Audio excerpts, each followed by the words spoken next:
এই পায়েসটা বানানোর সময় পুরো বাড়িটা যে কী সুন্দর গন্ধে ভরে যায়। নারকেল দিয়ে তোমরা পায়েস কখনো খেয়েছো?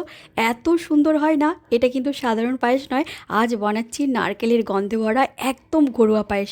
কিছুদিন আগেই বাড়ি থেকে নারকেল এনেছিল আর ওই নারকেলগুলোই ছিল, তাই দুপুরে ভাবলাম কিছু একটা মিষ্টি কিছু বানাই। তো গোবিন্দভোগ চাল তাই জন্য 30 মিনিট মতো আগেই ভিজিয়ে রেখেছিলাম, এবার ছেঁকে রেখেছি।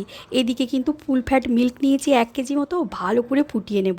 ফুটে এলেই কিন্তু চালটাকে দিয়ে কন্টিনিউ নাড়বো। তারপর চালটা 80% মতো সেদ্ধ হলেই নারকেল কোড়ানোটাকে দিয়ে দেব। শেষে কিন্তু দেব চিনি। চিনি আগে দিলে কিন্তু চাল একদম সেদ্ধ হয় না। আর পায়েসটা গাঢ় হলেই দিয়েছি 3 থেকে 4 চামচ মতো পাউডার দুধ জলে গুলে দিয়েছি।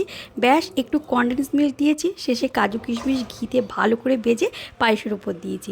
এবার একটু ফ্রিজে রাখলে এই গরমের সময় এত সুন্দর লাগে না। আমার মতো কে কে আছো মাঝে মধ্যে এরকম পায়েস খেতে খুব ইচ্ছে করে? তুমি যদি পায়েস প্রেমী হও তাহলে কিন্তু তাড়াতাড়ি করে এক্ষুনি চ্যানেলটাকে সাবস্ক্রাইব করে রেখো।